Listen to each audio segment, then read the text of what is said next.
अर्हं नमः। ॐ अर्हं नमः। ॐ अर्हं नमः। नमो अर्हन्ताणं नमो सिद्धाणं नमो आयर्याणं नमो उवज्झायाणं नमो लोये सवसाहूणम्। ॐ ह्रीं अर्हं श्री पार्श्वनाथ जिनेन्द्राय नमः। ॐ ह्रीं अर्हं श्री पार्श्वनाथ जिनेन्द्राय नमः। ॐ ह्रीं अर्हं श्री पार्श्वनाथ जिनेन्द्राय नमः। ॐ ह्रीं अर्हं श्री आचार्य विद्यासागराय नमः।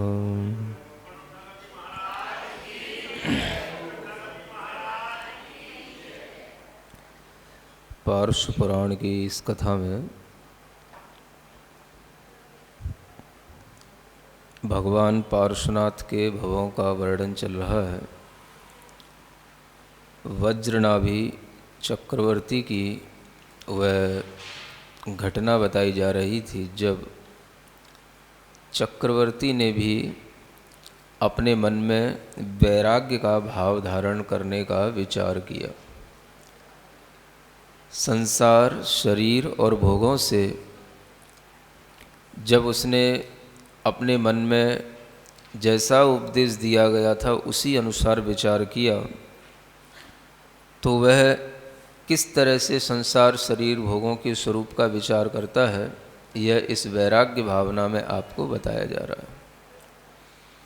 संसार भावना के बारे में कल आपको बताया गया था और उसी संसार भावना में अंत में यह कहा गया कि यह जो संसार है, यदि इसमें सुख होता तो तीर्थंकर क्यों त्यागे।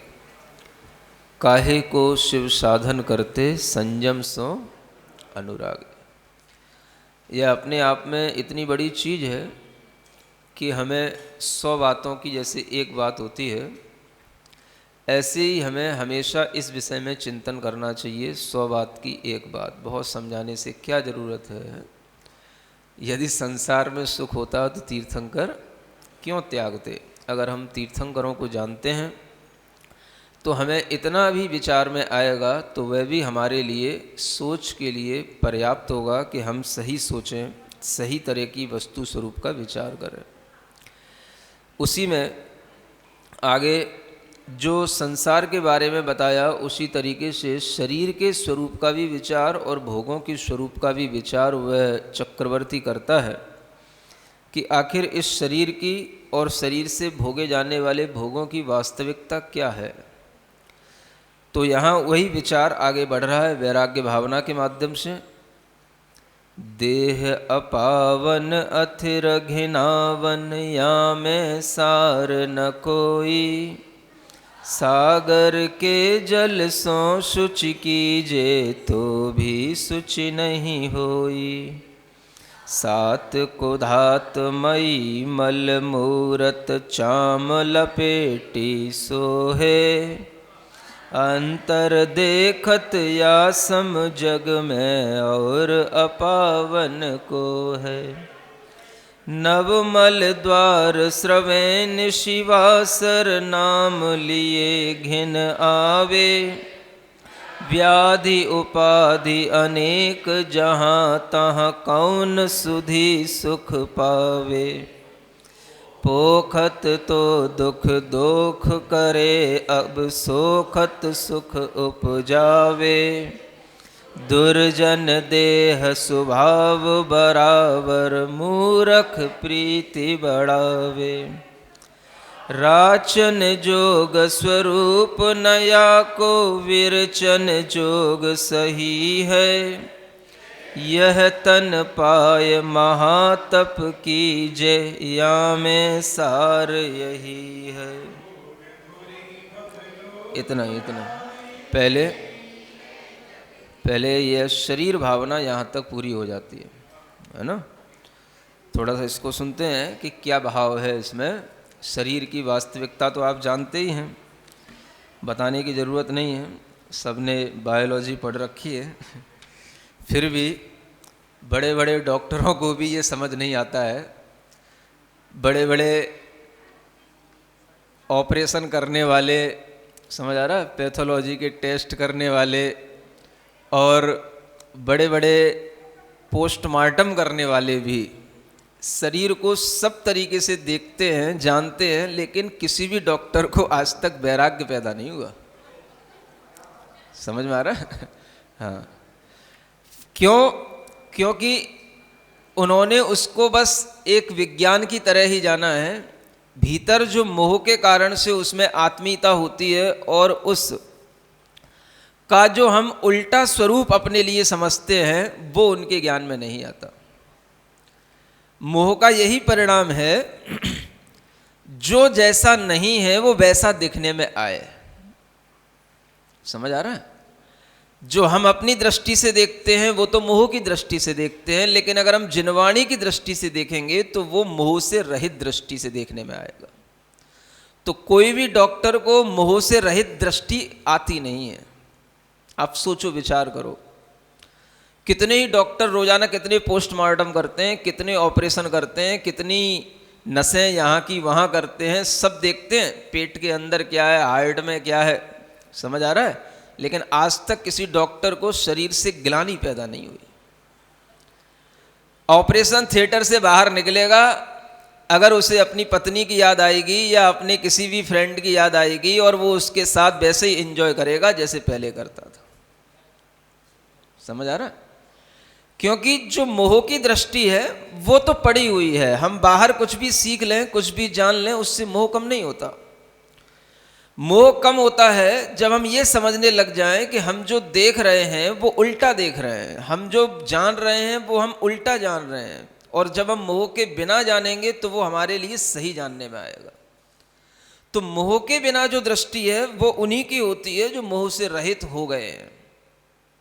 जब मुनि महाराज उपदेश दे रहे हैं वज्रनाभी चक्रवर्ती को, तो वह मोह से रहित होकर के उसे समझा रहे हैं और उसकी समझ में आ रहा है। और वह वज्रनाभी चक्रवर्ती भी सोच रहा है कि वास्तव में मेरा शरीर भी तो है, तो शरीर ही औदारिक शरीर ही है।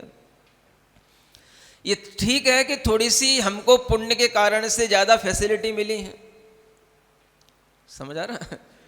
लेकिन शरीर में वही सब कुछ है जो एक सामान्य मनुष्य के शरीर में होता है, और वह शरीर अपावन ही है, अपवित्र ही है, चाहे भले ही चक्रवर्ती का शरीर भी क्यों ना हो, क्योंकि वो बना ही उन चीजों से, उसका फॉर्मेशन भी उसी से ही हुआ है जो अपवित्र चीजें हैं। जहां से गर्भ में ये जीव जन्म लेता है, वहां से ही देख लो इसकी उत्पत्ति कहां से होती है।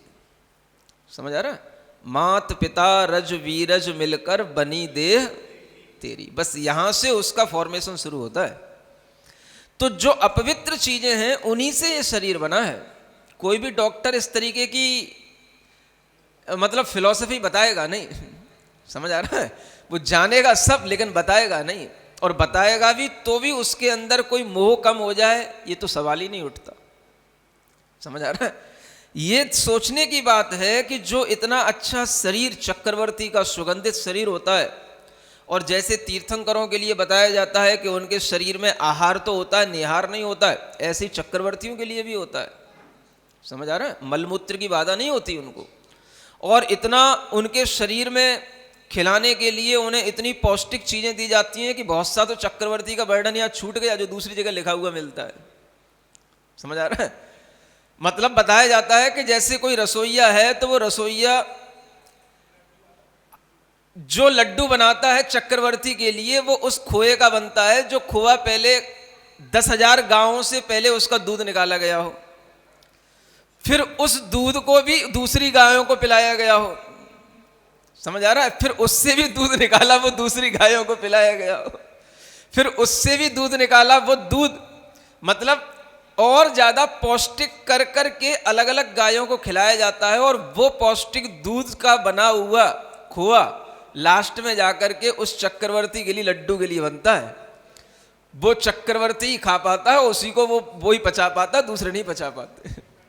समझ आ रहा है, इतनी उसकी जो है मतलब पोटेंसी होती है, और इतना वो है मतलब डोमिनेंट होता है कि आप उसके लिए अगर सामान्य व्यक्ति भी भोजन करने की, उसके भोजन को खाने की कोशिश करे तो उसको दस्त लग जाए।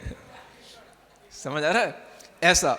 अब समझो, इतना बढ़िया भोजन करने वाला, इतना पौष्टिक भोजन करने वाला, और इतना उसकी मतलब भूख भी होगी जो उसको वो सहन कर पाता होगा, वह चक्रवर्ती भी अपने शरीर के बारे में क्या विचार कर रहा है, ये विचारने बात है? देह अपावन है, आखिर वह है तो अपवित्र है। अथिर माने अस्थिर है, घिनावनी ही है। कोई भी शरीर की चीज बाहर निकलती है तो घिन ही आती है। कोई भी होगा देख करके दूर हटेगा। समझ आ रहा है, जब तक शरीर के अंदर है तब तक ठीक है, यहां तक कि शरीर का पसीना भी अगर बाहर निकलता है तो भी देखने में अच्छा नहीं लगता है। समझ आ रहा है, मतलब कि ऐसा यह शरीर है, इसमें कोई सारभूत कोई चीज नहीं है। चाहे कितना ही इसको खोल खोल करके कितने ही डॉक्टरों ने देख लिया हो, कहीं कोई हीरा निकल गया हो, कोई रतन, कोई सारभूत चीज निकल गई हो कि भाई कुछ है। समझ आ रहा है, पशु के शरीर में तो फिर भी कुछ निकल जाए, मृग के शरीर में एक वो कस्तूरी होती है, समझ आ रहा है, कुछ काम की होती है। हाथी के भी मुक्ता निकलते हैं, सूकर के भी मुक्ता होते हैं, तो ऐसे मोती निकल आते। तो मनुष्यों के शरीर में तो कुछ भी नहीं है, एक भी ऐसी चीज नहीं है जो कुछ काम की हो, जो बहुमूल्य हो। कहीं हो तो बता देना, शायद हम गलत बोल रहे हो। समझ आ रहा है, किसी डॉक्टर ने किसी पोस्टमार्टम से कहीं कोई मोती हीरे कहीं किसी के पेट से निकाले हो, ऐसी बड़े बड़े ट्यूमर की गांठें निकलती हैं जिन्हें देख करके लगता है कि है क्या है। समझ आ रहा है। हाँ, एक बार मैं एक हॉस्पिटल में गया था ऐसे ही घूमने, मतलब देखने कहीं, तो डॉक्टर ने दिखाया कि अभी एक ऑपरेशन हुआ, उस बाल्टी के अंदर इतना बड़ा ट्यूमर उसने निकाल के दिया। मैं तो देख के ही घबरा गया मैं तो। समझ आ रहा है, इतना बड़ा ट्यूमर उस किसी लेडी के पेट में से निकाला था उसने। समझ आ रहा है, वो बाल्टी में पड़ा था। महाराज इतने बड़े बड़े ट्यूमर हो जाते पेट में, समझ आ रहा है, 10-10, 15-15 किलो तक के। हाँ, तो मैं तो देख के ही घबरा गया, भाई ये होता है। लेकिन फिर भी किसी डॉक्टर को ये नहीं लगता कि ये शरीर घिनौना है, इस शरीर से हमें मोह नहीं करना चाहिए, ये नहीं सीखता कोई भी। सागर के जलसों सुच कीजिए तो भी सुच नहीं कोई। समझ आ रहा, कितना ही धो लो, धो करके तुम अपने कितना ही टंकियों का टंकी पानी किया, सागर का भी पानी खाली हो जाए तो भी ये शरीर में शुद्धता आने वाली। किसी भी चीज के ऊपर पानी फेंकते रहो, पानी फेंकते रहो, आखिर कहीं ना कहीं शुद्ध हो जाएगा वो है। लेकिन शरीर को कभी भी आप पानी से भी शुद्ध नहीं कर सकते।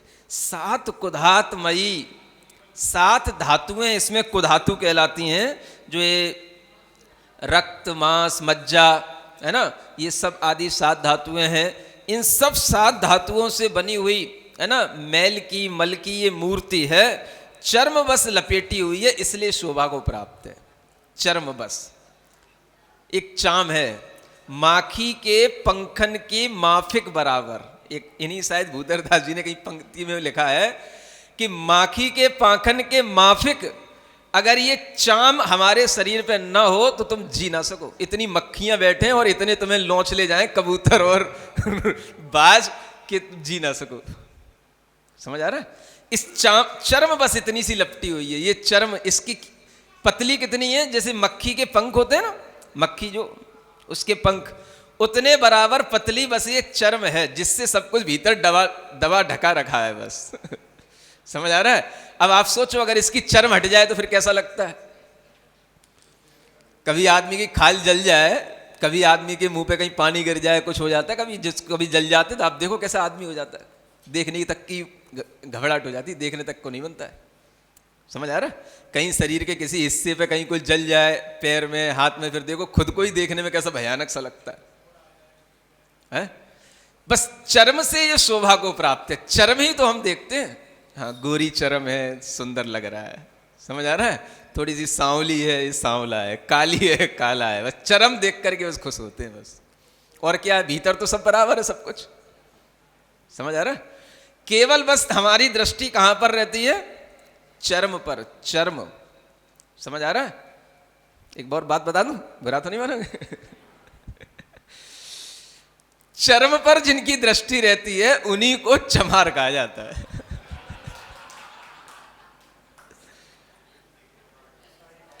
समझ आ रहा है।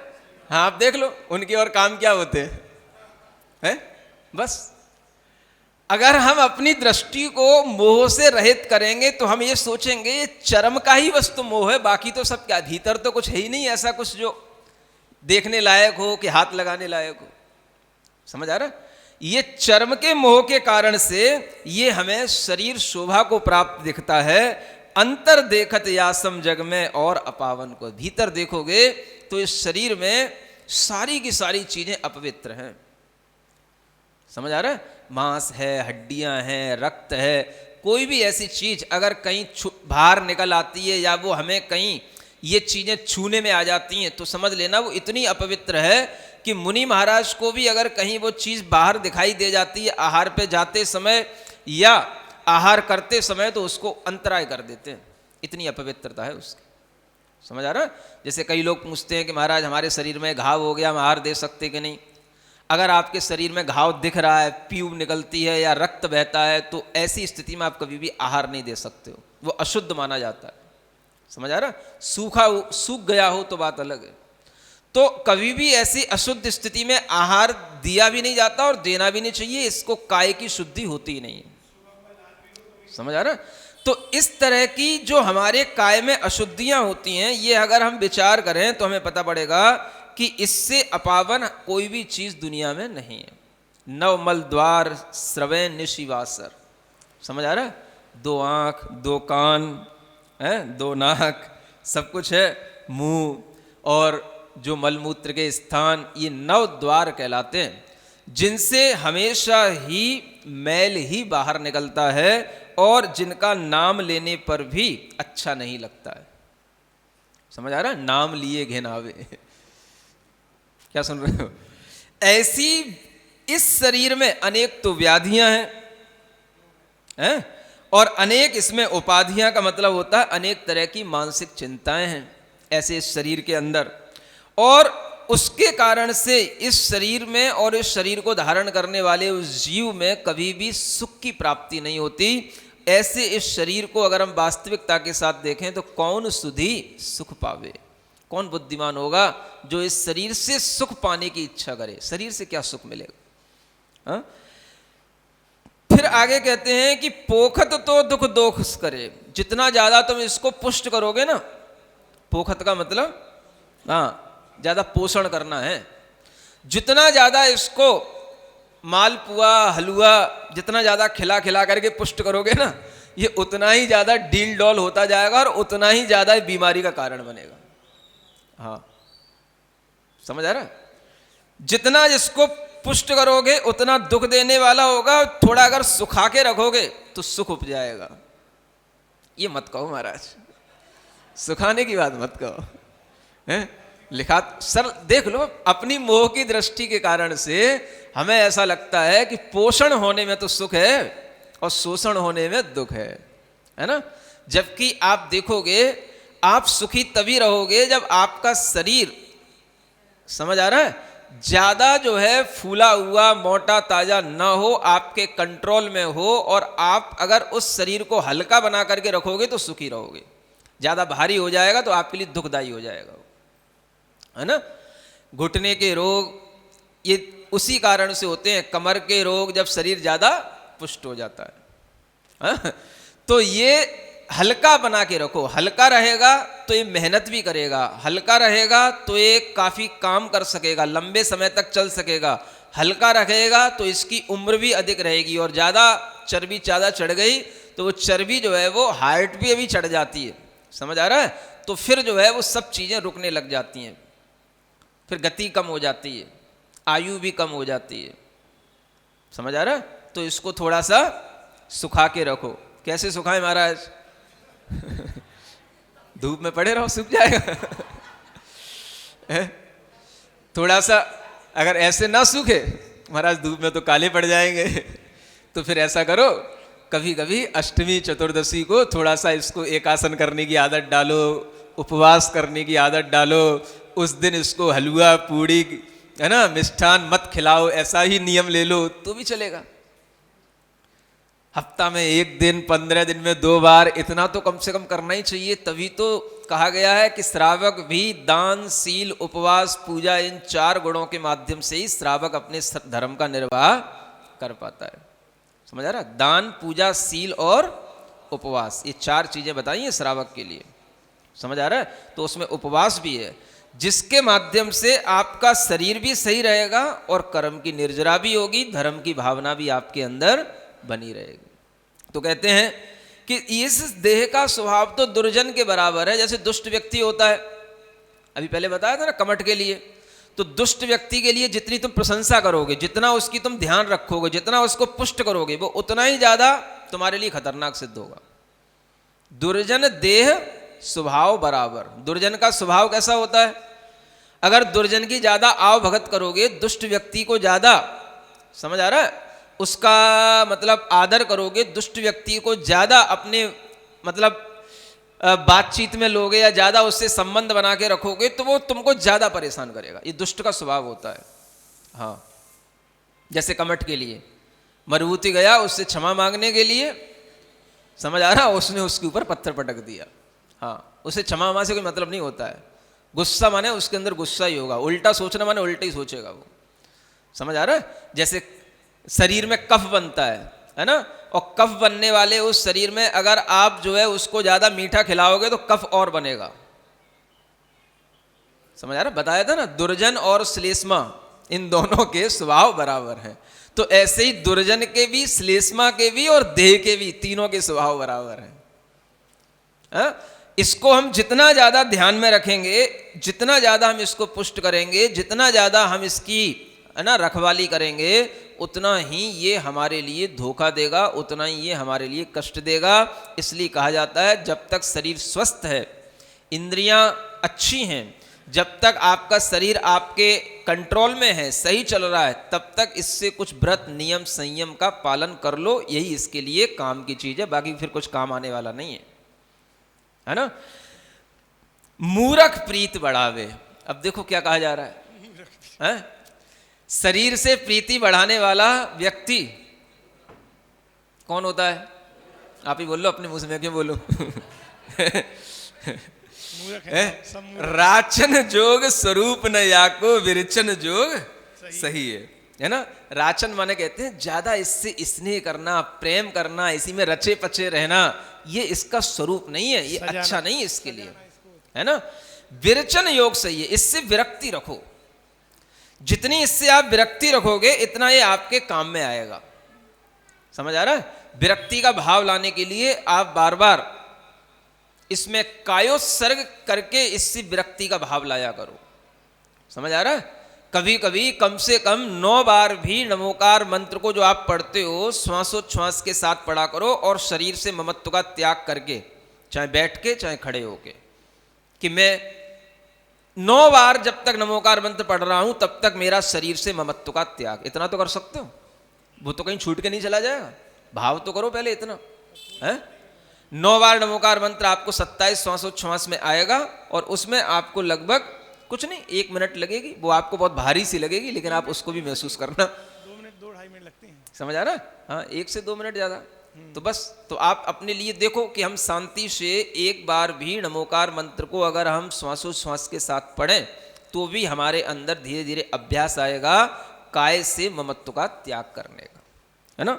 तो यही कहा जा रहा है विरचन योग सही है, यह तन पाए महातप कीजिए, है ना। अगर आपके शरीर में शक्ति है और आप अपने शरीर की शक्ति को समझ रहे हो, अच्छी शक्ति है, हमें कुछ नहीं होता है, 1 आध दिन नहीं भी खाऊं तो कुछ नहीं होता, तो फिर उपवास करो, अच्छे अच्छे उपवास ले लिया करो।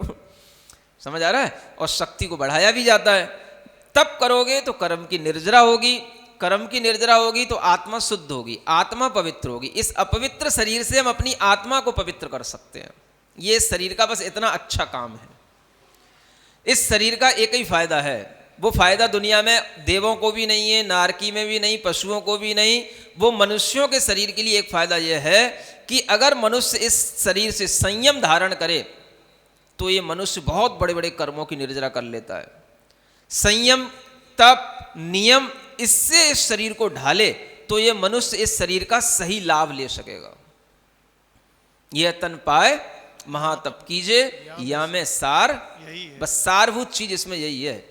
इसके साथ में संयम धारण करो तो सार है इसका, क्योंकि वो संयम किस में जाएगा? आत्मा में जाएगा। समझ आ रहा? वो आत्मा ही हम है, तो वो हमारे ही काम की चीज बनेगी। तो जो शरीर हमने धारण कर रखा है, इससे हमको नुकसान नहीं होगा, इससे हमको फायदा होने लगेगा। आत्मा में पुण्य कर्म का बंध होगा, असंयम भाव के साथ पाप कर्म का बंध होता है, संयम के साथ पुण्य का बंध होगा, पाप कर्म की निर्जरा होगी, आत्मा में कर्म की सफाई होगी, आत्मा शुद्ध होगी, ज्ञान बढ़ेगा, आत्मा की शक्ति बढ़ेगी। वो सब चीज़ें जो हमारे अंदर वृद्धि को प्राप्त होंगी वो सब हमारे लिए लंबे समय तक काम आएंगी। समझ आ रहा? तो यही इसका सार है। ये तो हो गया शरीर के स्वरूप का वर्णन। ठीक है, अब आगे तीसरी चीज बची भोगों का स्वरूप। भोग तो आप समझते ही है ना, शरीर के साथ भोगना, पंचेंद्रिय के विषयों को भोगना, और खास तौर से यह स्त्री और पुरुष का जो एक अपोजिट सेक्स के साथ जो सुख होता है, यही सुख सबसे बड़ा भोग सुख कहलाता है ना।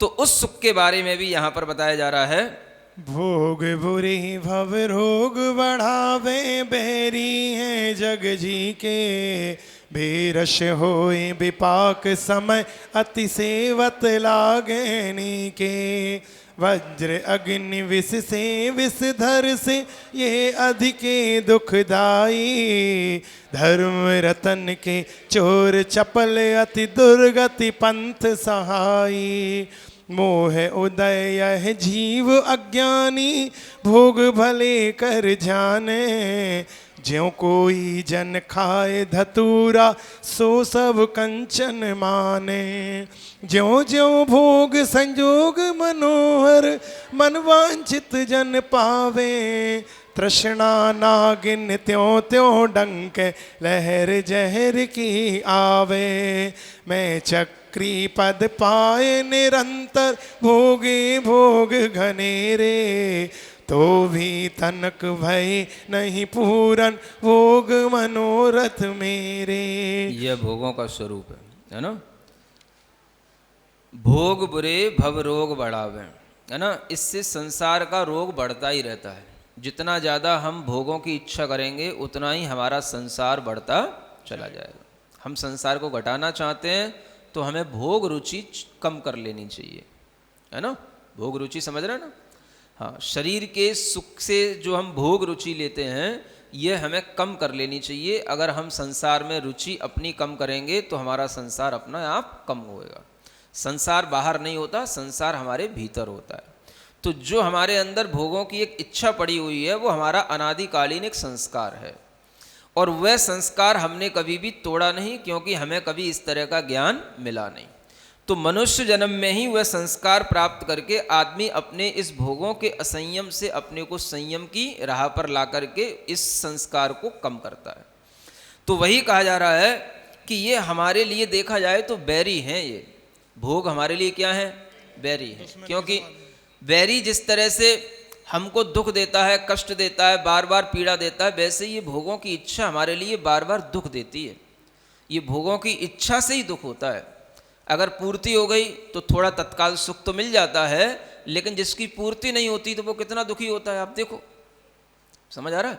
ये भोगों की इच्छा ही तो है जो आदमी बड़े बड़े पाप करता है और फिर जब पकड़ा जाता है तो किस तरह की जेल होती हैं, किस तरह के उसके लिए जो है ना फांसी तक की सजाएं होती हैं। हा? तो ये सब जो है ये इसी का परिणाम है जो संसार के रोग को बढ़ाने वाला है। बेरस होए विपाक समय अति सेवत लागे नीके। ये तो बात है कि जब जब आप भोग करोगे तब आपको अच्छा लगेगा। सेवत लागे नीके, नीके जानते हो?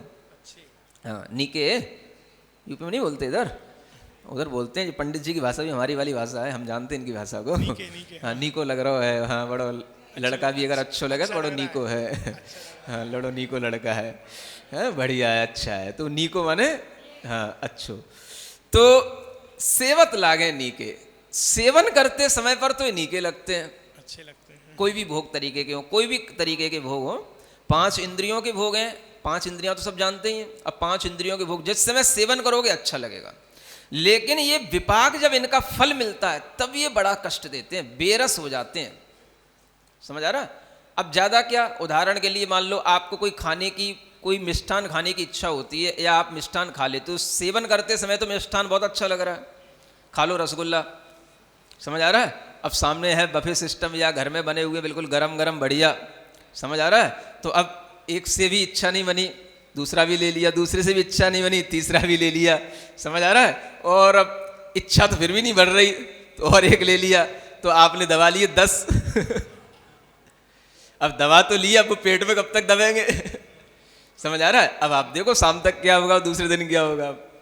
बस बेरस हो विपाक समय, सेवत लागे नीके, बस ऐसे ही होता है। हर भोग सेवन करते समय पर अच्छा लगता है, तो अगर आप उसकी नियंत्रण में रखेंगे तो फिर भी ठीक है। समझ आ रहा है? अगर आपका नियंत्रण है कि हमें इतना ही भोग भोगना है, इतना ही हमें लेना है, तो भी वो आपका संयम कहलाएगा। समझ आ रहा है? 5 इंद्रिय के भोग का यदि आपके अंदर नियंत्रण है तो भी वह आपका संयम कहलाएगा, और उस संयम से भी आप बहुत कुछ अपने आप को बचा लोगे। ऐसा तो एक होता है भोजन करना और एक होता है भोग करना। समझ आ रहा है? हाँ, तो जब भोग होता है तो फिर भोग में तो भोग जैसी स्थिति होती है, थाल का थाल रखा है, भोग लगाओ। समझ आ रहा है? और एक भोजन करना है, आहार करना है, तो आहार का मतलब होता है जितनी जरूरत है उतना कर लिया। समझ आ रहा है? वो कहलाता है आहार, जिससे हमारे लिए जो काम चलना है वो काम चल जाए, बस पीड़ा भी ना हो और काम भी हो जाए। समझ आ रहा है? तो हर इंद्री के साथ यही होता है, इसलिए यहां कहा जा रहा है वज्र अग्नि विषसो विषधरसो ये अधिके दुखदाई। समझ आ रहा है? अब किसी भी अग्नि में एक बार गिर पड़ोगे या कोई विष खा लोगे तो एक ही बार मरना होता है। इन भोगों की चाह से तो जन्म जन्म तक इनके दुख भोगने पड़ते हैं। बिजली गिर जाए। समझ आ रहा है? ये भोगों की इच्छा तो कभी कम नहीं होती, इसलिए कहा जाता है कि ये विषय जो है विषधर से भी ज्यादा कष्ट देने वाले हैं। धर्म रूपी रतन के ये चोर हैं, इनमें जिसकी रुचि होगी वो धर्म नहीं कर सकेगा। समझ आ रहा है? ये सबसे बड़ी बात है। जो आप पूछते हो ना कि धर्म क्यों नहीं फैलता, जैन धर्म क्यों नहीं फैलता, तो जैन धर्म विषयों का दुश्मन है, सबसे बड़ी बात ये है। समझ आ रहा है? और विषय आदमी छोड़ना नहीं चाहता है तो धर्म हो नहीं सकता है। ये मूल बात ये है। सबसे बड़ी तीर्थंकरों की बात यह है, विशेषता यह है कि जैन धर्म अपनाने वाला वही व्यक्ति होगा जो विषयों से विरक्त हो, पहले भोगों से विरक्त हो, और भोगों से कोई विरक्त होना नहीं चाहता। तो वो बहुत कम लोग होते हैं, इसलिए वो कम लोगों में रह जाता है। ये बात सबको पसंद नहीं आती। विदेशी व्यक्ति से कहोगे या जो भोगों में पड़े हैं उनसे कहोगे, समझेंगे ही नहीं, सुनेंगे ही नहीं, उठ के चले जाएंगे वे तो। समझ आ रहा है? ये तो अपना दिमाग खराब कर रहे हैं, हमारा मूड डाइवर्ट कर रहे हैं। समझ आ रहा है? हाँ, हम जिसमें आनंद ले रहे हैं उससे हमको ये विचलित कर रहे हैं, वो ये कहेंगे। बस हो गया काम। तो जिसके अंदर भोगों की ये इच्छा होगी वो धर्म नहीं कर सकेगा, और ये धर्म के रतन को चुराने वाले अगर कोई हैं तो ये भोगी है। धर्म रतन के चोर चपल दुर्गति पंथ साई। फिर आगे आपको कहां ले जाएंगे? दुर्गति का कारण बन जाते हैं, है ना? भोगों की इच्छा अगर कंट्रोल में रहेगी तो ठीक है, और अगर वो कंट्रोल में नहीं रही तो यही जो है दुर्गति का कारण बन जाती है। त्रियंश क्यों बनते हैं? बस जो पूर्ति यहां नहीं हो पाती वो पूर्ति वहां करते रहो। समझ आ रहा है? तो इस तरीके से त्रियंश आदि नरक आदि गति में ही यह दुर्गति का कारण बन जाते हैं, तो फिर वहां जीव जाकर के लंबे समय तक दुख भोगता है। इसलिए ये दुख ज्यादा बड़ा है, बजाय इसके कि कोई विषधर आपको काट ले या कोई अग्नि में आप गिर पड़ो, एक बार ही जलोगे, एक बार ही मृत्यु होगी। इसमें तो लंबे समय तक वह भोगों की पीड़ा बनी रहती है। इसलिए कहा जा रहा है कि ज्यों ज्यों भोग संजोग मनोहर है ना। अब सबसे बड़ी विशेषता ये है इन भोगों की, जितने जितने अच्छे अच्छे भोग आप अपने सामने रखोगे, है ना, मनवांछित जितनी जितनी चीजें अपने सामने प्राप्त करते जाओगे, उतनी उतनी आपकी तृष्णा भी बढ़ती चली जाएगी, शांति नहीं मिलती है। तृष्णा एक नागिन की तरह है, तृष्णा नागिन ज्यों ज्यों डंके लहर जहर की आवे। समझ आ रहा? अब देखो, आप एक बार आपको चस्का लग गया, किसका? मान लो आपको, मान लो अच्छी गाड़ी खरीदने का चस्का लग गया, पैसा खरीद, समझ रहा? लोगों को तरह तरह के शौक कहते हैं लोग, हमारे शौक हैं। शौक नहीं है ये भोग हैं। अब ये आपके शौक किस तरीके से आपके लिए घातक हो जाते हैं। अब हम एक गाड़ी ले आए, अब हमें इससे मतलब नहीं है कि इस गाड़ी के से हमें काम लेना है, भाई घर से मंदिर आना होता है या अपनी फैक्ट्री जाना होता है, इसलिए 4 पहिए गाड़ी जरूरी है, ये उद्देश्य नहीं है। उद्देश्य क्या है? शानदार गाड़ी होनी चाहिए, समझ आ रहा है? हाँ, बोलेरो बोलेरो नहीं, हाँ कोई बढ़िया, जब तक मर्सिडीज ना आ जाए, BMW, समझ आ रहा है, तब तक जो है काम नहीं।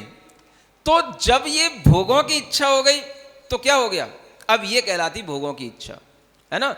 आपने एक बार गाड़ी ले ली, पता पड़ा 6 महीने बाद फिर एक नया मॉडल आ गया, आपको फिर चैन नहीं पड़ेगा, अब ये मॉडल हमको फिर मिलना चाहिए, तो आप उसको फिर बेचोगे, फिर उसका मॉडल फिर दूसरा फिर खरीदोगे, उसको भले ही 2, 5, 10 लाख उसमें ज़्यादा लग जाए, समझ आ रहा है। फिर आपने वो ले लिया, फिर आपको पता पड़ा फिर और नई कोई उसमें नए फंक्शन आ गए गाड़ी में, फिर और नई क्वालिटी की गाड़ी आ गई, फिर आप उसको बदलोगे। इससे कभी सुख नहीं मिलने वाला। ये इसको बोलते तृष्णा को बढ़ाते चले जाना। अगर आपके लिए जरूरत है तो वो जरूरत इतनी है, चलो भाई ठीक है, फैमिली के लिए एक कार होना जरूरी है, अपन के पास कार है, बस दैट्स ऑल, समझ आ रहा? तो ये अपनी जरूरत हो गई, इसमें कोई दिक्कत नहीं है। लेकिन वो तृष्णा इस रूप में बढ़ता रहना, समझ आ रहा? ये रंग अच्छा नहीं है, अभी तक लाल कलर की गाड़ी थी, अब नीले कलर की लेना है, नीले वाली अच्छी नहीं है, बड़ी वाली लेना है, सफ़ेद वाली लेना है, ये कंपनी की लेना, वो कंपनी की लेना, तो इसमें कहीं चैन नहीं है।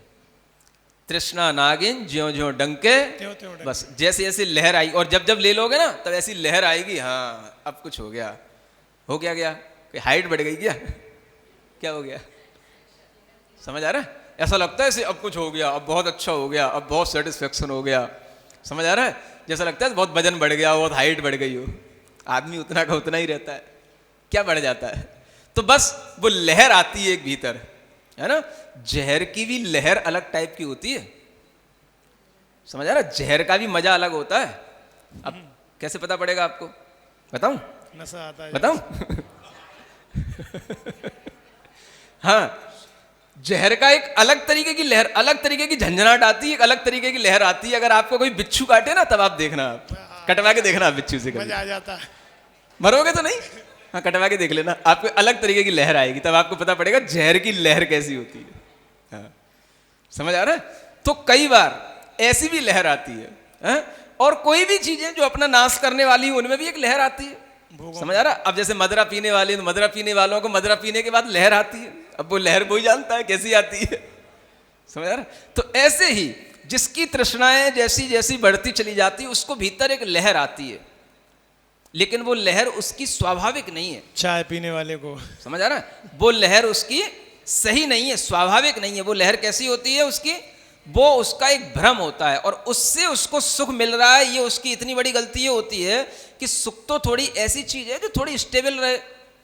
अब लहर कितनी देर लहर रहेगी? लहर तो लहर ही है, आई और गई, समझ आ रहा है? तो सुख जब स्टेबल नहीं होता है तो फिर उस लहर के पीछे वो दौड़ता है। अब लहर को कितना पकड़ोगे? पानी की लहर में कितना पकड़ोगे? लहर का कितना आनंद लोगे? समझ आ रहा है? तो बस वही जो तृष्णा है वो आदमी के लिए भटकाती है। और जब आदमी ये समझने लग जाता है कि ये लहर जो है जहर की है, अमृत की नहीं है, तब वो आदमी सोचता है एक जहर की लहर क्यों है? मोह के उदय के कारण से जहर को ही वो अच्छा समझता है।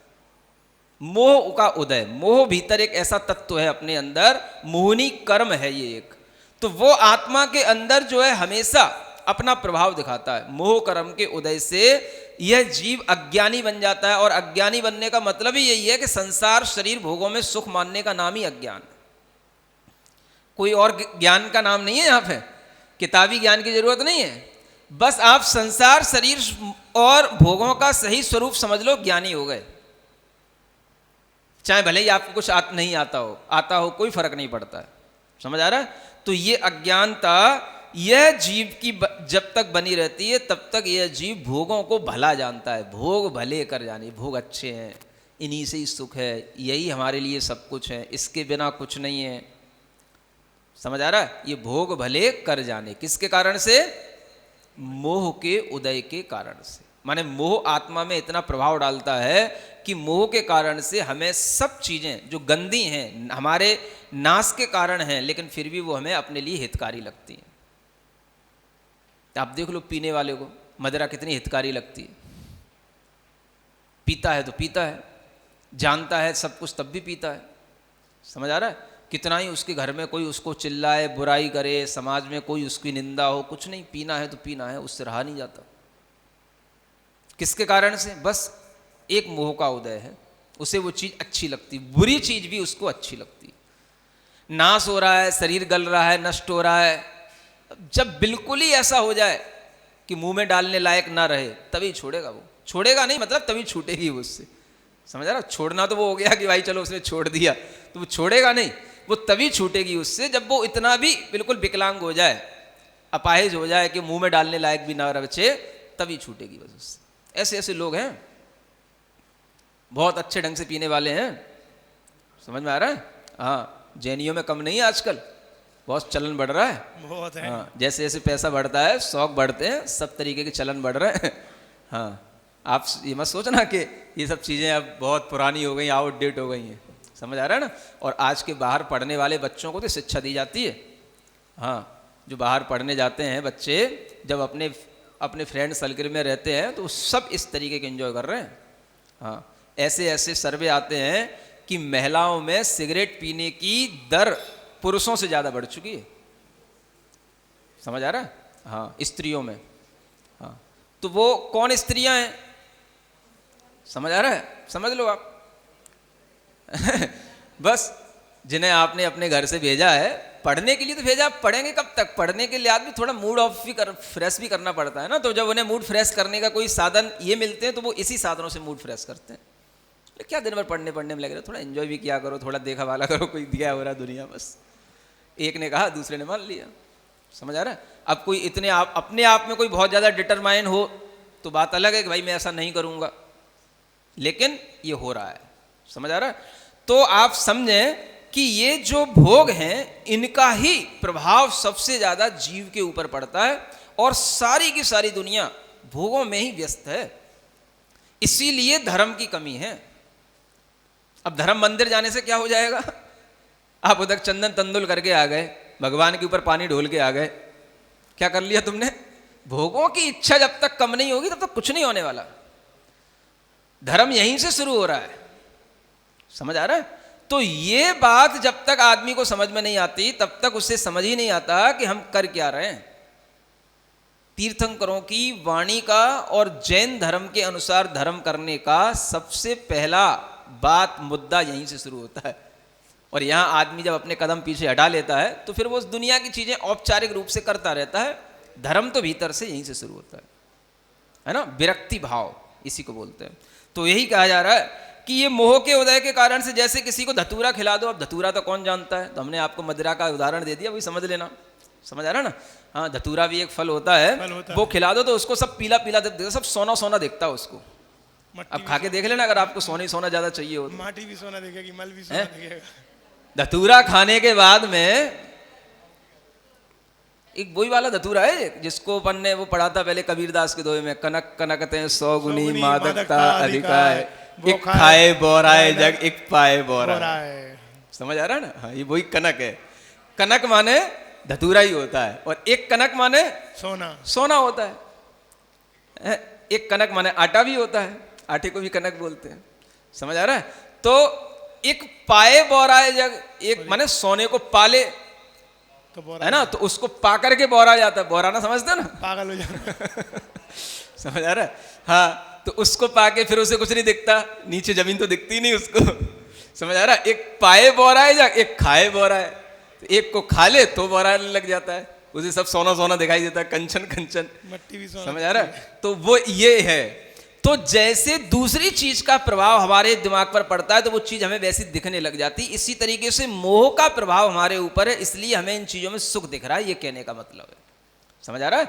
मतलब कि we all are affected by delusion. समझ आ रहा है?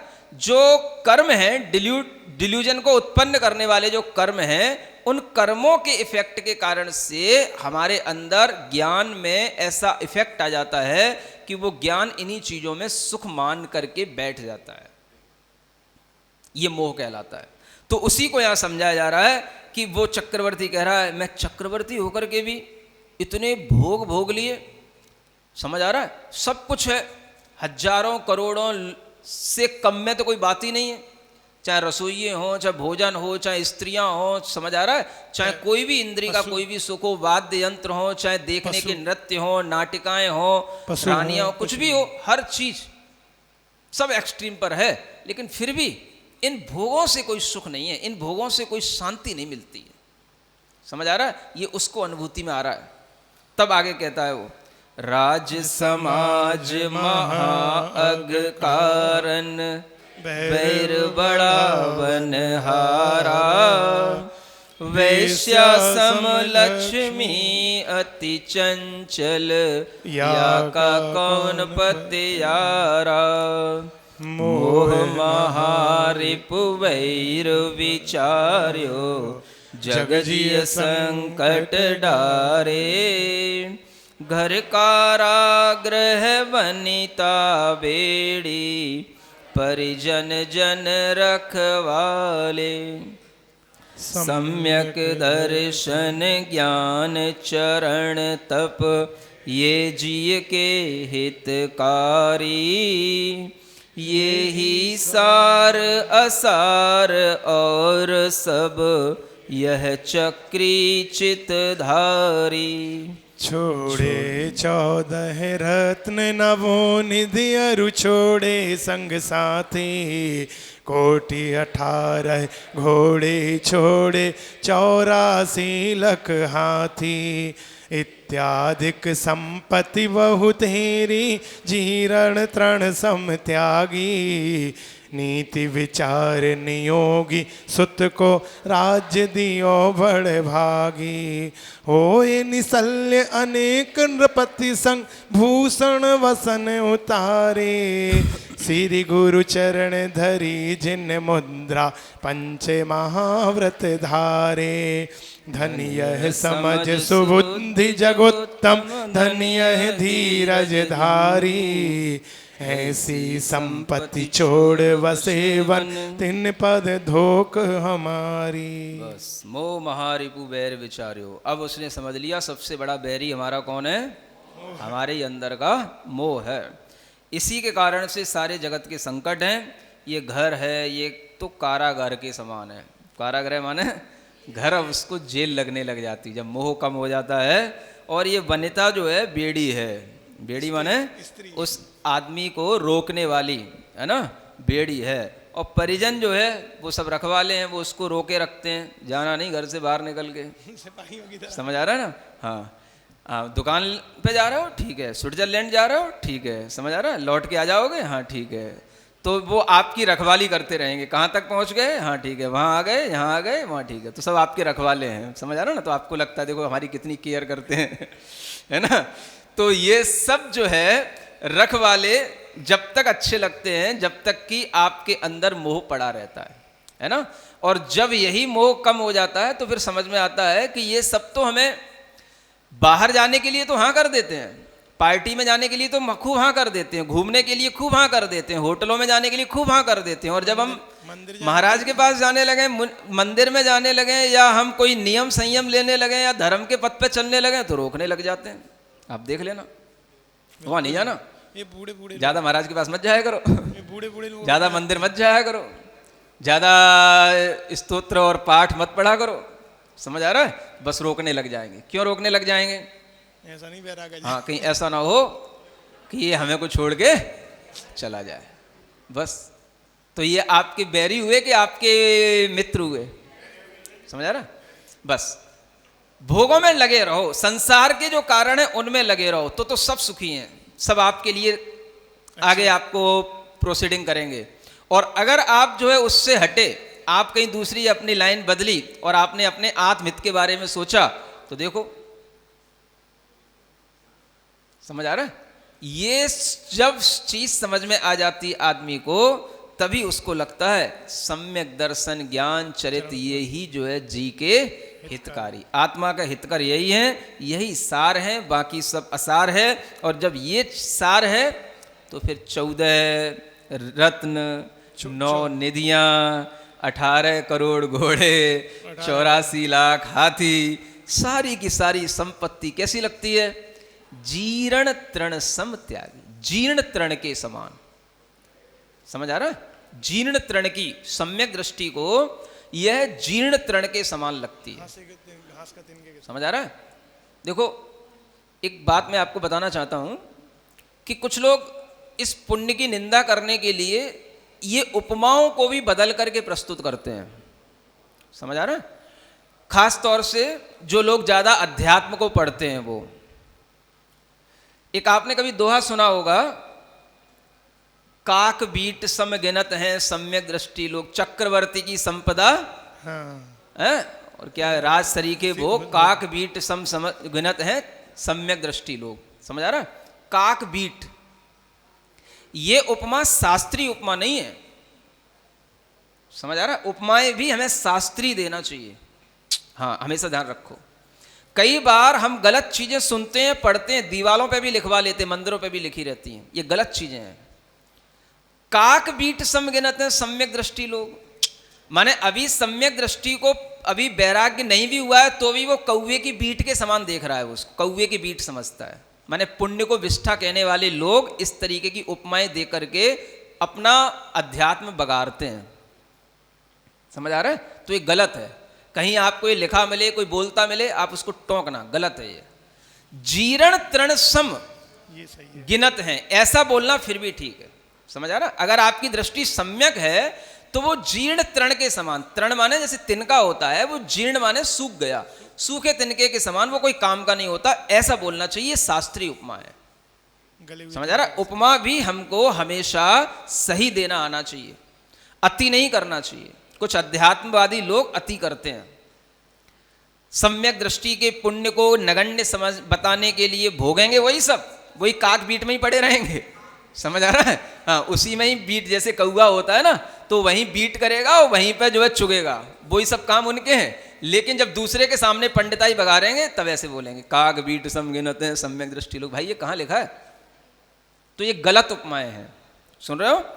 आपको क्या बोलना चाहिए? अगर बोलना भी पड़े, जीर्ण तृण सम गिनत हैं सम्यक दृष्टि लोग। जीर्ण तिनके के समान देखते हैं। भाई क्या है, तिनके में कोई सार नहीं है, वैसे इन चीजों में कोई सार नहीं है, ये सोचना चाहिए। तो कई बार ये गलत प्रस्तुतियां भी होती हैं, समय पर ध्यान आता है इसलिए बता देता हूं।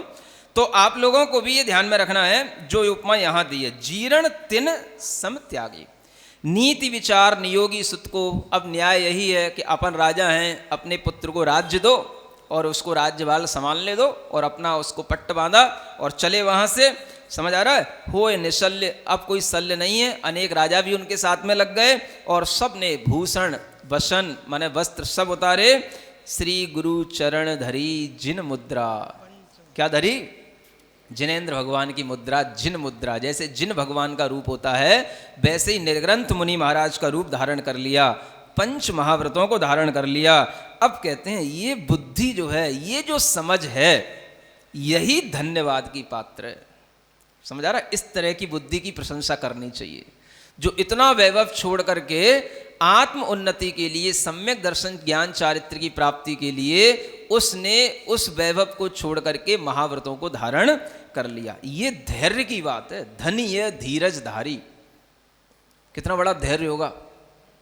समझ आ रहा है? जहां पर पग पग पर अपनी लोग सेवा करने वाले हों, चिंता करने वाले हों, पग पग पर अपने को फूल बिछाने वाले हों, अब कोई किसी से कुछ भी अपेक्षा ही नहीं रखना। क्या समझ आ रहा है? कहां राजमहल और कहां जंगल, वन का वह एकांत। धैर्य की बात है। समझ आ रहा है? बहुत धैर्य रखना पड़ेगा, तब इस तरीके की संपत्ति को छोड़ करके वो वन में रह पाता है। उन्हीं के चरणों में ढोक हमारी। अब चक्रवर्ती के चरणों में कौन ढोक देगा? आप दोगे। जो अब आपको रतन चाहिए है, निधियों से कुछ चाहिए तो आप ढोक दो, लेकिन जो वास्तव में सम्यक दृष्टि होगा वो उनके चरणों में ढोक देगा जिसने चक्रवर्ती पने को भी त्याग दिया। तीन पद ढोक हमारी। परिग्रह पोतार सब लीनो चारित पंथ, निज स्वभाव में स्थिर भय वज्रनावी।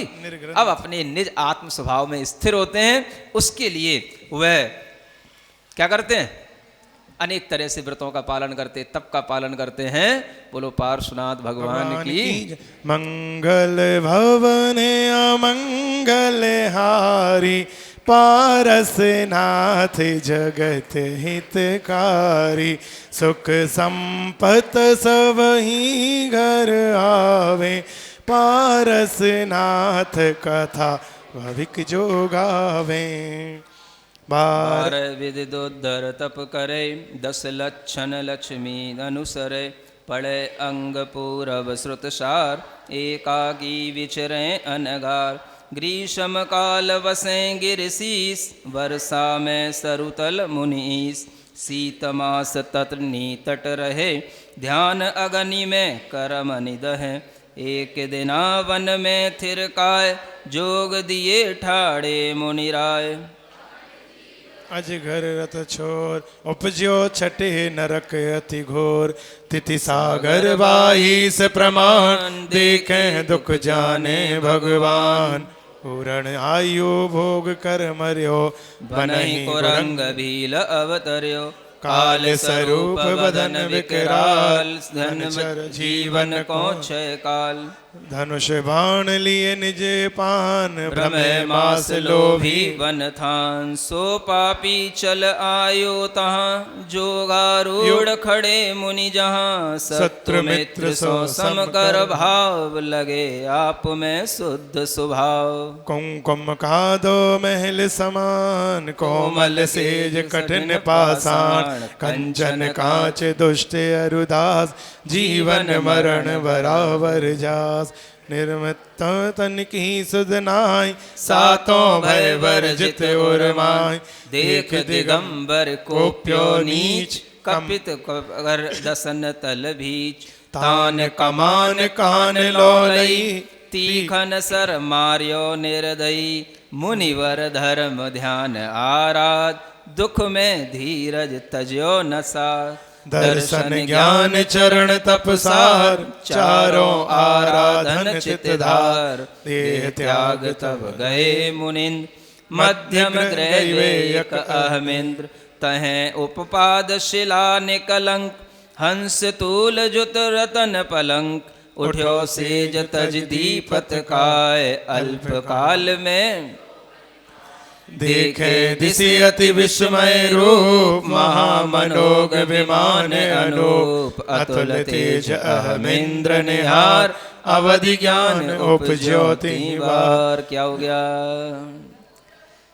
ओम अरहम सब कुछ हो गया। आप क्या पढ़ रहे थे? मुनि महाराज बन गए, सब तरह के तप लिए। और जब तप करते करते एक दिन वन में काय को स्थिर करके योग के साथ में खड़े हुए थे, उसी समय पर वह कमठ का जीव फिर आ गया।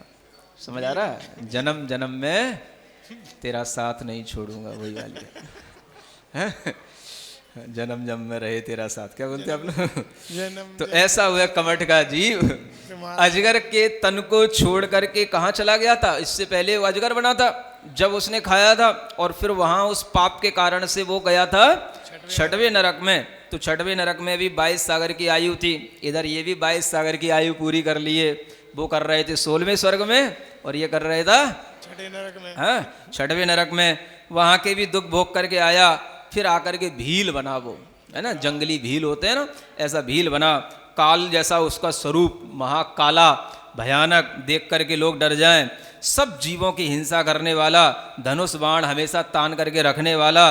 और ऐसा जब वह भील मुनि महाराज के सामने आया, जो योग के रूप में खड़े थे, योग आरूढ़ थे, तो उन मुनि को देख करके उसे सहज ही क्रोध भाव उत्पन्न हो गया, पिछले जन्म के बैर के कारण से।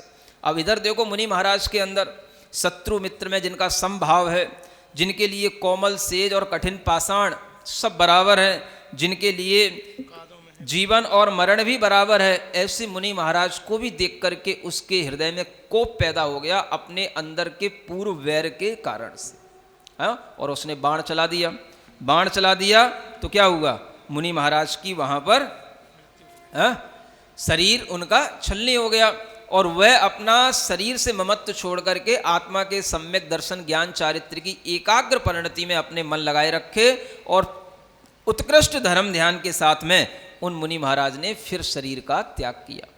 अब वह शरीर का त्याग करके मध्यम ग्रैवेक में अहमिंद्र बने। समझ आ रहा? अब 16वें स्वर्ग से भी ऊपर का ये स्थान है। 9 ग्रैवेक होते हैं, उनमें मध्यम ग्रैवेक 3 ग्रैवेक होते हैं, निचला मध्यम और ऊपर का। तो उसमें अहमिंद्र बनते हैं, जहाँ पर हंस के तूल माने रुई के समान जो है कोमल सैया पर उस जीव की उत्पत्ति अंतर मुहूर्त में हो जाती है, और एक नव यौवन के समान उसका शरीर बन जाता है। एक अंतर मुहूर्त का मतलब सेकंडों में बन जाता है। 18 वर्ष की समझ आ रहा है? तो वह उसके लिए इतना विस्मयकारी लगा कि वहां का जब उसने वैभव देखा तो उसने अपने अवधि ज्ञान उनको तुरंत उत्पन्न हो जाता है। अवधि ज्ञान से देखा कि मैं यहाँ कैसे आया, अहो मैं पूरे जन्म में मुनि महाराज बना, और उस समय पर जो तप किया उसके फल से मैं यहाँ पर आया। भले ही मेरे लिए किसी भील ने बाण चला करके मुझे मारा, लेकिन उन्होंने उसके ऊपर कोई भी वार नहीं किया, कोई भी उन्होंने उसके ऊपर क्रोध नहीं किया। और ये सब जब उन्होंने पूर्व का वेद जान लिया, तब आगे कहते हैं जान्यो सब पूरव भव में चारित वृक्ष फल्यो सुख देव, अनुपम आठों धरव संजोग, रतन बिंब पूजे तिर होय। आयो सुर हर्षित निज थान, महारिद्धि महिमा असमान। 3 भवन वर्ती जिन धाम, भाव भक्ति नित करें प्रणाम। तीर्थंकर केवली समुदाय, निज थान कथित पूजे। पंच कल्याणक काल विचारी, प्रण में हस्त कमल सिरधारी। वहाँ अहमिंद्र बन करके भी जिनेंद्र भगवान के जो रत्नों के बिंब होते हैं, उन बिंबों की वह पूजा करने में अपना मन लगाने लगा। समझ आ रहा है? और वहाँ पर भी वह तीर्थंकरों के और जो केवली भगवंत होते हैं, उनकी दूर से ही वहीं से अपने विमान से बाहर नहीं जाते अहमिंद्र लोग कभी भी। तो अपने ही विमान में रह करके वो सब तीर्थंकरों का नमस्कार करते हैं, और वहीं से ही जो है वो तीर्थंकरों की केवलियों की वंदना करते हैं। ऐसा करके वो अपना धर्म ध्यान करते हैं। अनाहूत अहमिंद्रगण आवें सहज स्वभाव, धर्म कथा जिन गुण कथन करें स्नेह बढ़ाए। अब वो अहमिंद्र लोग क्या करते हैं वो यहाँ बताया जा रहा है। अनाहूत का मतलब बिना बुलाए सब आकर के बैठ जाते हैं। जो धार्मिक विशेष लोग होते हैं, महापुरुष, उनके पास में बहने को तो सब अहमिंद्र होते हैं, कोई किसी से मतलब नहीं रखता है, लेकिन फिर भी कुछ ऐसे विशिष्ट पुण्यवान जीव होते हैं, उनके पास में आकर के अन्य अहमिंद्र देव भी बैठ जाते हैं। और वो क्या करते हैं? जिनेंद्र भगवान के गुणों की ही कथा करते हैं, धर्म कथा करते हैं। लंबे समय तक वह धर्म कथा में समय व्यतीत करते हैं। क्या करते हैं? देखो, कवहीं रत्न विमान में, कवहीं महल मझार, कवहीं बन क्रीड़ा करें मिली अहमिंद्र कुमार। और वास निज वासते उत्तम दिसे नाही, ताही तैते अमर गण और कहीं नहीं जाय। प्रीति भरे गुण आगरे सुभग सोम श्रीवंत, सात दात मल सो रहित लेश्या सुकल धरंत। सब समान संपत्ति धनी सब माने हम इंद्र, कला ज्ञान विज्ञान सम ऐसे सुर अहमिंद्र। सुकल वरण थन मन हरण दोए हाथ परिमान, मानो प्रतिमा स्फटिक की महातेज दुतिबान। 2 हाथ का शरीर होता है वहां पर, है ना। मध्यम ग्रैविक में कितने हाथ का? 2 हाथ का। स्फटिक की प्रतिमा, जैसे स्फटिक की मणि होती है, ऐसा सुंदर निर्मल शरीर होता है, क्योंकि उनके शरीर सप्त धातु से रहित होते हैं। समझ आ रहा है? शरीर में सेनन नहीं होता है। सेनन का मतलब मरियल नहीं होते हैं, माने हड्डी नहीं होती, सेनन कहाँ होगा? समझ आ रहा है? सप्त धातु से रहित शरीर होता है। और संस्थान आकृति बाहर वो समचतुर संस्थान होता है। तो ऐसे सुभग है ना, सबको अच्छे लगने वाले, 7 प्रकार की धातुओं के मल से रहित, हमेशा शुक्ल लेस्या को धारण करने वाले, शरीर से भी और आत्मा में भी शुक्ल लेस्या के भाव, ऐसे वह तन मन से सुंदर वह देव जो होते हैं वो अपना जीवन धर्म ध्यान की चर्चा में और अपने ही महल का जो परिसर रहता है उसी में घूमने फिरने में ही बस, और कहीं बाहर नहीं जाएंगे। उन्हें और कुछ बाहर का कुछ भी अच्छा नहीं लगता है। ये भी एक अच्छी परिणति समझ लो। शुक्ल ध्यान की परिणति क्या है? बाहर का कुछ अच्छा नहीं लगना, बस अपने घर का जो है वो अच्छा है। बस घर का भोजन अच्छा, घर का अपने लोग अच्छे, घर का अपना सब अच्छा। बस बाहर के लोगों से जब मतलब नहीं रखना, उतनी बड़े बनते चले जाओगे। समझ आ रहा है ना? हाँ, सीख लो इनसे भी कुछ, देवों से भी। और देखो क्या कहते हैं। हाँ, कामदा है और मैं नहीं बनिता की राग, कल्प लोक के सुर सुखी असंख्यात वे भाग, 27,000 मित वर्ष बीत जब जाहि, मानसिक आहार की रुचि उपजे मन माही। 13.5 सागर की आयु होगी इनकी। कितनी आयु? हाँ, क्योंकि 16वें स्वर्ग तक 22 सागर की आयु, उससे ऊपर आयु बढ़ती चली जाती। 27 सागर की आयु होगी तो 27,000 वर्ष के बाद में इन्हें मानसिक आहार होगा, कामदा है, और 27 पक्ष के बाद ही ये श्वास लेंगे। ऐसा 13.5 पक्ष में लेत सुगंध उसास, छठी अवनित लो जिन कही अवधि विक्रिया जास। सागर 27 मित परम आयुति थान, सुभग सुभद्र विमान में यो सुख करे महान। हाँ, ये स्वर्गों की बात हो गई है ना, जहाँ पर वह मरुभूति का जीव, वज्रनाभि चक्रवर्ती का जीव वहाँ जाकर के सुख भोग रहा है। ठीक है ना? और उस सुख में कहीं किंचित मात्र लेश मात्र भी उसे पूरे 27 सागर काल में एक क्षण भी कोई कमी आने वाली नहीं है। ऐसा सुख भोग रहा है। इधर क्या हो रहा है? थोड़ा कमठ की भी चर्चा कर ली जाए। मंगल भवन है अमंगल हारी, पारस नाथ जगत हितकारी। सुख संपत सब ही घर आवे, पारस कथा भविक जो गावे। अब सो भील महा दुखदाय, तरु ध्यान सो छोड़ी काय। मुनि हत्या पातक ते मरियो, चरम शुभ्र सागर में परियो। अब दो हैं। वो भील जो है रुद्र ध्यान से मरा, माने रौद्र ध्यान से मरण को प्राप्त हुआ, और मुनि हत्या का बहुत बड़ा पाप उसके सिर पर चढ़ा था, तो वह अंतिम शुभ्र सागर माने 7वें स्वर्ग में, 7वें नरक में पहुंचा। 30 सागर की आयु। चलिए 2 में। कथा तहाँ के कष्ट को कर सके बखान, भुगते सो जाने सही के जाने भगवान। जन्म थान सब नरक में, अंध अधो मुख जान। घंटाकार घिनाविनी दुसह बास दुख भान। तिन में उपजे नार की तिल सिर ऊपर पाए। विषम वज्र कंटक मई पर भूमि पर आए। जो विसले बिच्छू सहस लगे देह सुख होए। नरक धार के सही पर सही, दुख को सुख को दुख पड़ रहा, दुख हो। नरक धार के परसते सरस वेदना सोए। तहाँ परत परवान अति हाँ हाँ करते एम। ऊंचे उछले नार की तपे तवा तिल जेम। पढ़ो पढ़ो जल्दी पढ़ो और पढ़ो। नरक 7वें माई उछलन जो जन 500, और जिनागम माई जथा जोग सब जानियो। फिर आन भू पर परे और कहाँ उड़ जाई। छिन मिन तन अति दुखत लोट लोट विललाई। सब दिशि देखी अपूर्व थल चकित चित्त भयवान। मन सोचे मैं कौन हूँ पर्यो कहाँ मैं आन। कौन भयानक भूमि यह सब दुख थानक निंद। रुद्र रूप ये कौन है निठुर नार की वृंद। काले वरण कराल मुख गुंज लोचन धार। हुंडक डील डरावने करे मार ही मार।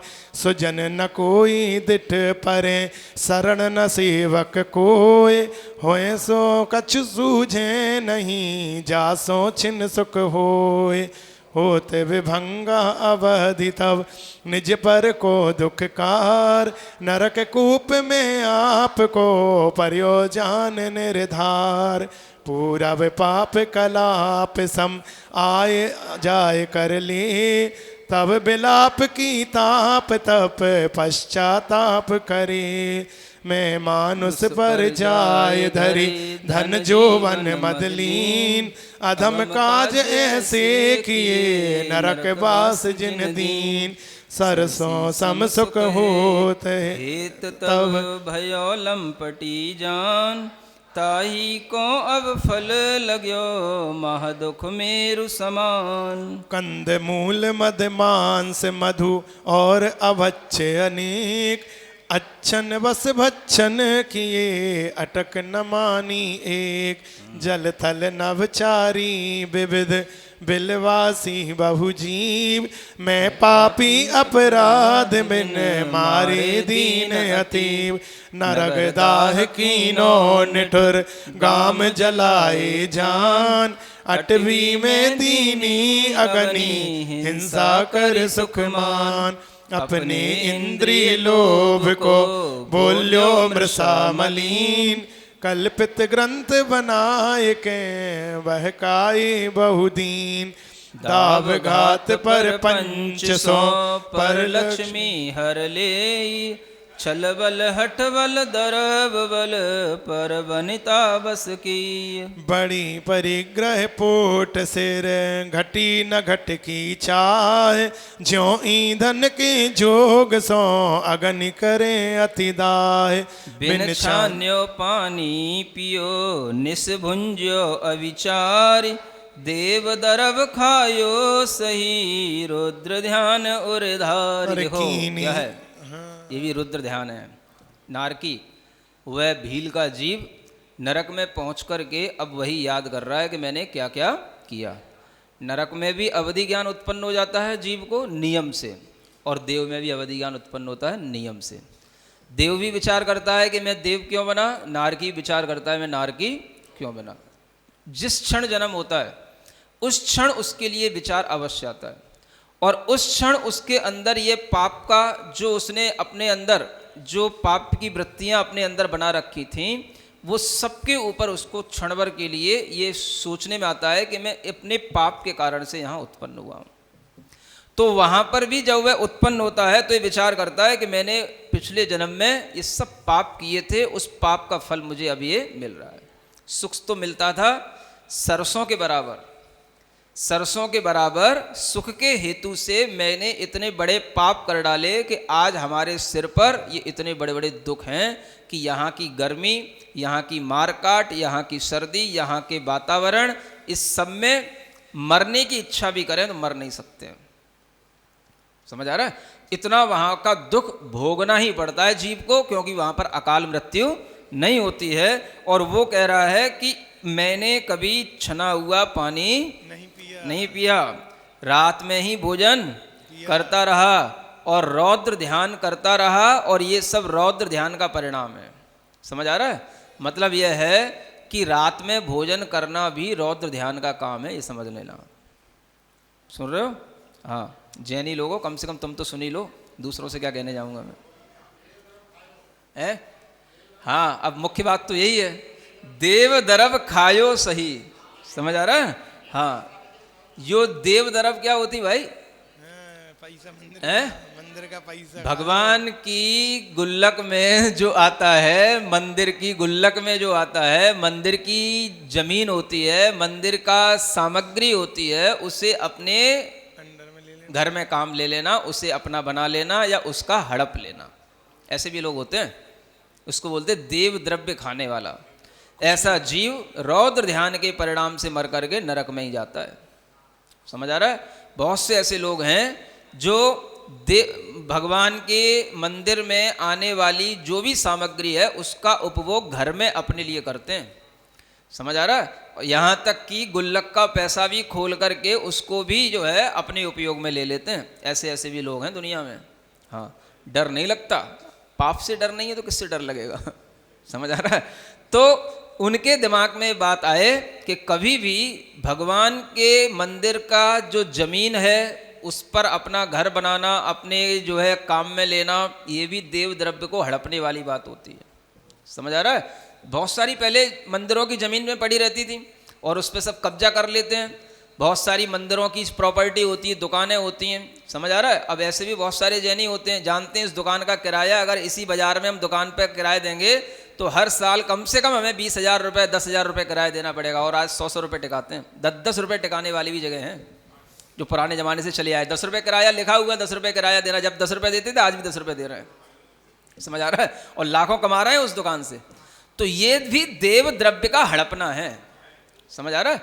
समय के अनुसार यदि आप उस दुकान का किराया नहीं देते हो या आप उस द्रव्य को मतलब अपने से दूर नहीं करते हो, यदि कोई कहे कि भाई हमें ये सब दुकान अभी खाली चाहिए या हमें खाली करवाना है और आप खाली नहीं करते हो, या मंदिर की किसी भी प्रकार की उन्नति में आपकी दुकान बाधा बन रही है, तो भी वो आपके लिए पाप का कारण है। समझ आ रहा है? धीरे धीरे व्यवस्था ऐसी बना लेनी चाहिए कि मंदिर की उन्नति में बाधक नहीं बननी चाहिए। कई जगह तो ऐसा भी होता है कि मंदिर के सामने, मंदिर के ही नीचे इस तरीके की भी दुकानें होती हैं कि उनसे पूरी मंदिर की शोभा ही मिट जाती है। समझ आ रहा है? आने जाने वाले लोगों को दिक्कत होती है, लेकिन वो दुकान चली आ रही है तो वो चली आ रही है, उसको हटाना नहीं चाहते। कहीं दूसरी जगह ले लें, कुछ और अपनी व्यवस्था बना लें। अगर नहीं भी है तो कम से कम उचित किराया दें, ये भी नहीं करते लोग। जो है जैसा चला आ रहा है चला आ रहा है, कोई कुछ कहने वाला नहीं, कोई कुछ सुनने वाला नहीं। तो ये देव द्रव्य का ये भी हड़पना है। समझ आ रहा है? अभी तो सब अच्छा लग रहा है, जब रौद्र ध्यान से पाप का बंद हो करके नरक में पड़ोगे तब पता पड़ेगा। समझ आ रहा? तब अपने आप याद आएगा कि हम यहाँ क्यों आए हैं। ठीक है? कीनी सेव को देव की, को गुरुन को गुरु मानी, तिन्हीं के उपदेश सो पशु हो में हित जानी, दियो न उत्तम दान में लियो न संयम भार, मूढ़ मिथ्यात्मद कियो तप जगसार, जो धर्मी जन दया करी दीनी सीख निहोर, मैं तिन सोरस करी अधम भासे बचन कठोर, करी कमाई पर जन्म सो आई मुझ तीर, हाँ हाँ अब कैसे धरूं नरक धरा में धीर। कमाई है पर जन्म में जो कमाई करी थी पाप की कमाई, वो अब जो है हमारे लिए फल दे रही है। अब कैसे धैर्य धारण करके, कैसे धैर्य धारण करूं जो इस कमाई का फल भोग पाऊं, है ना? हाँ, दुर्लभ नर भव पाए के पुरुष प्रदान। बोलो बोलो। तप करी साधे स्वर्ग शिव में अभाग यह थान, पूरब संतन यो कहीं करनी चाले लार, सो अब आंखन देखिए तब न करी निर्धार, जिस कुटुंब के हित में कीने बहुविधि पाप, ते सब साथी बिछड़े रख्यो नरक में आप, मेरी लक्ष्मी खान को सीरी हुए अनेक, अब इस विपत बिलाप में कोई न दिखे एक। सीरी जानते हो? सीरी मैंने, जब मेरे पास लक्ष्मी की खान थी, मैं जब धनपति था, तब तो मेरे अनेक सीरी हो गए। सीरी माने साझेदार। समझ आ रहा है? तब तो सब साझा करने को आ गए। अब मैं इस नरक में विलाप कर रहा हूं, अब कोई मेरे सामने नहीं है, कोई साझेदार नहीं है अब यहाँ पर। ऐसा सारस सरवर तजी गई सुको नीर निराट, फल बिन बिरक विलोक के पंछी लागे बाट, पंचकरण पोषण अरथ अनरथ किए अपार, तेरे पूज्यो न्यारे भई मोहि नरक में डार, तब दिल भर दुख सहन को हो तो अधीरज भाव, अब ये कैसे दुसह दुख भरियों दीरग आओ। अग बैरी के बस परियो कहाँ करूं कित जाऊं, सुने कौन पूछूं किसे शरण कौन ईठाऊं। यहाँ कछु दुख हतन को उक्त उपाव नमूर, तिथि विष विपत समुद्र यह कब तिर हो तट दूर। ऐसी चिंता करत हूँ बड़े वेदना एम, घीब तेल के जोगते पावक प्रज्वल जेम। अब सोचता है वहाँ पर जब संत पुरुष हमें सिखा रहे थे, जब हमें कोई बताता था ये पाप मत कर, तब मैं नहीं मानता था। अब उसके फल से मुझे यहाँ पर आकर के वेदना सहन करनी पड़ रही है। अब मैं किससे अपनी बात कहूँ। जो भी हमारे हितकर थे, जब पंचेंद्रिय के विषयों के साथ में जब सब साझेदारी करते थे, अब यहाँ पर कोई भी हमारा साथ देने वाला नहीं है। ऐसा तरह तरह से विचार करके भी ये विचार भी उसके लिए और दुख को बढ़ाने वाला हो जाता है। समझ आ रहा है। एक तो दुख में पड़े हैं, अब जो है पुराने सुख को याद करें और उस दुख के कारण को याद करें तो दुख और बढ़ जाता है ना।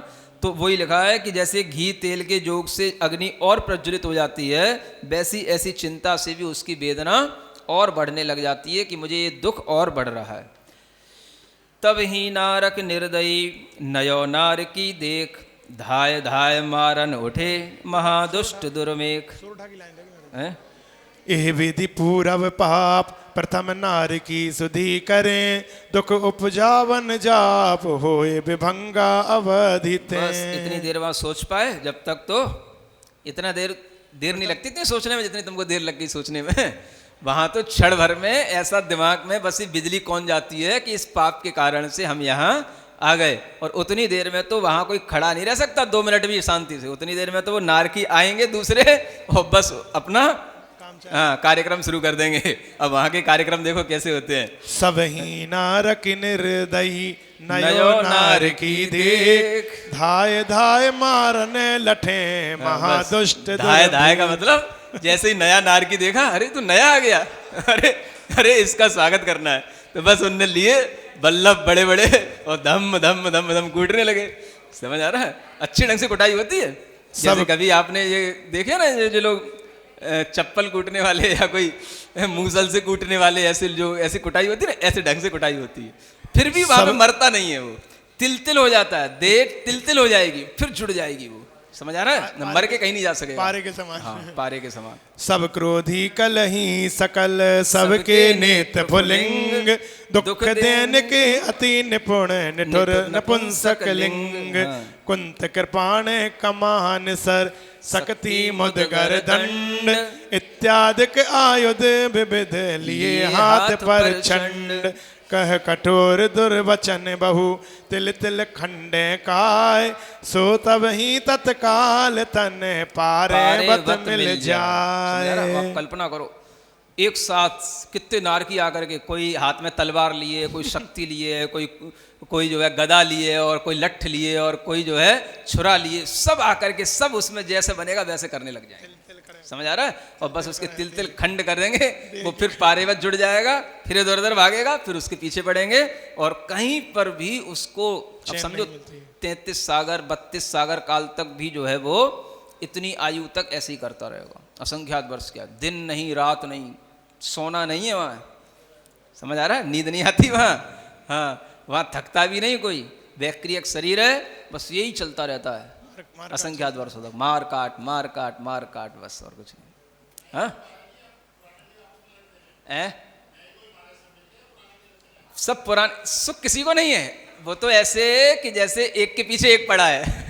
समझ आ रहा है। आप ये समझो कि नए को मारने के लिए सब आ गए, तो पुराने जो मार रहे हैं वो सुखी है नहीं, उनके पीछे भी लाइन लगी है। समझ आ रहा है। हाँ, कमी नहीं है, अंत नहीं है किसी का भी, सबके साथ वही एक ही हाल है वहां पे।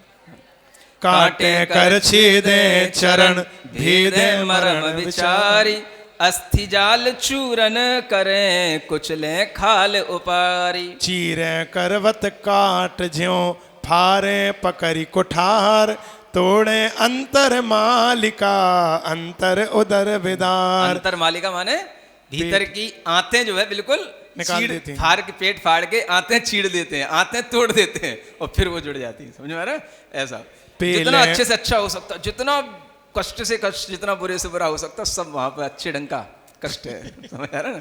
हाँ।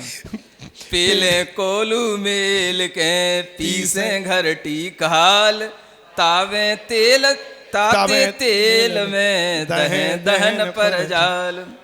पकड़ी पकड़ी पाए पटके पोहमी, झटकी परस पर ली, कंटक सेज सुवावही, सूली पर धरि दे, घसे संकटक रूख सो बेतरणी ले जाई, घायल घेरी घसीट ये किंचित करुणा नाई। कई रक्त चुबावतन बिलवल भाजय ताम, पर्वत अंतर जाय के करें बैठी विश्राम। तहाँ भयानक नार की धारी विक्रिया भेष, बाघ सिंह अहि रूप सो दारे देह कोई ये विशेष। सोचता है कि अब ये तो सब यहाँ क्या कर रहे हैं, कोई उनको मिल करके कोलू में पटक रहा है, कोई उनको घने जो अग्नि पे तेल, कड़ाहों में जैसे तेल तलते हैं उस तेल में, गरम गरम तेल में पटक रहा है, कोई उनको बैतरणी नदी में पटक रहा है। तो ऐसे तड़प तड़प के वहां से निकला, समझ आ रहा है? फिर देखता है वो सामने जंगल है, वो पर्वत, वो वहाँ पे वन है, चलो उसमें छुप जाएंगे, वहाँ पे बैठ जाएंगे। तो भागते भागते, अब भागेगा भी तो सारी जमीन वहाँ कंटक की होगी, समझ आ रहा है? उस सब कंटक की जमीन पर, बिल्कुल कांटे की जमीन पर भागते भागते वहाँ पहुँचेगा और जैसे देखेगा कि यहाँ पर चलो बैठते हैं, उसी समय पर दूसरे नार की वहाँ पर कोई बाघ का रूप लेकर के, कोई शेर का रूप लेकर के वो वहाँ पे आ जाएगा, वो वहाँ पे उसको मारने लगेगा। ताड़ के पत्थर चैन गिर कहीं जाते नहीं हैं, मिलेगा। पेड़ के पत्थर ऐसा। गिर जाते हैं। ठीक, आगे। कोई कर सो पाए गही गिर सो देहि गिराए, परे आन दूर भूमि पर खंड खंड हो जाए।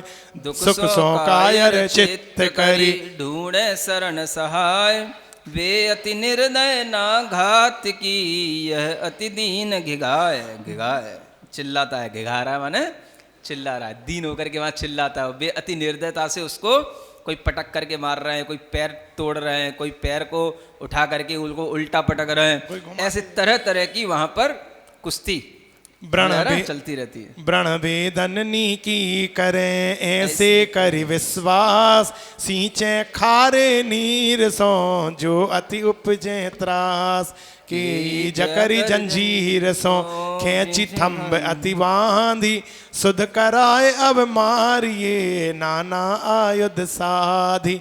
जिन ओदत अभिमान सो कीने पर भव पाप, तपत लोह आसन विसे त्रास दिखावे थाप। ताती पुतली लोह की लाय लगावे अंग, प्रीत करी जिन पूर्व भव पर कामिनी के संग। लोचन दोषी जान के लोचन ले ही निकास, मदिरा पानी पुरुष को प्यावे तांबो गाल। जिन अंगन सो अग किए ते छेदे जाई, पल भक्षण के पाप ते तोड़ी तोड़ी तन खाई। के पूरब बैर के याद दिवावे नाम, कह दुर्वचन अनेक विधि करे कोप संग्राम। भय विक्रिया देह सो बहुविधि आयुध जात, तिन्ही सो अति रिस भरे करे परस्पर घात। शिथिल होय चिर युद्ध ते दीन नार की जाम, हिंसानंदी असुर दुठ आन थिरावे दाम। तृतीय नरक परजंत असुराधिक दुख देते हैं, भाख्यो जिन सिद्धंत असुर गमन आगे नहीं। तीसरी पृथ्वी तक तो असुर कुमार भी आकर के उनको भिड़ाते हैं, उनको लड़ाते हैं और उनको दुख देते हैं। तीसरी पृथ्वी के आगे की पृथ्वी में जो नार की जन्म लेते हैं उनको असुर कुमार कृत दुख नहीं भोगने पड़ते हैं। इस प्रकार से विविध नरक निवास में चैन एक पल नाई। ठीक है ना, हिंदी सब समझ में आ गई। लगे निरंतर तपे निरंतर नार की दुख दावानल माही, मार मार सुनिए सदा क्षेत्र महादुर्गंध, बह बात असुहावनी। बात माने हवा वहाँ पर असुहावनी निरंतर बहती रहती है। अशुद्ध क्षेत्र संबंध, तीन लोक को नाज जब जो भक्षण कर ले, तो भूख न उपसमय कौन एक कर दे। है ना। इतनी भूख लगती है कि 3 लोग का नाज खा जाए लेकिन एक कड़वी खाने को नहीं मिलता। सागर के जल सो जहाँ पीवत प्यास न जाए, लहे न पानी बूंद भर दहे निरंतर काय। बात पित्त कब जनित जे रोग जात जावंत, तिन सब ही को नरक में उदय कहो भगवंत। कटु तुम बीसों कटुक रस करबत की सी फास, जिनकी मृतक मंझार सो अधिक देह दुर्वास। जो जन लाख प्रमाण जह लोह पिंड गल जाए, ऐसी ही अति उष्णता ऐसी शीत सुभाए। अत्यंत ठंड और अत्यंत गर्मी का वातावरण वहाँ रहता है। पंख प्रभा पर जंत उष्णता अति कही, धूम प्रभा में शीत उष्ण दोनों सही। छठी सातवीं भूमि में केवल शीत है, ताकि उपमा नाई महा विपरीत है। यानी पंख प्रभा नाम की पृथ्वी तक तो उष्णता ही होती है, धूम प्रभा में शीत उष्णता दोनों होती हैं, और छठवीं और सातवीं पृथ्वी में केवल शीत होती है, ठंड ही ठंड होती है। तो ऐसा वहाँ का अलग अलग नरकों का अलग अलग पृथ्वियों में वातावरण रहता है ना। इतना ही ठीक है। बोलो महावीर भगवान की। जो चिंतामणि पाशनाथ भगवान की। ओ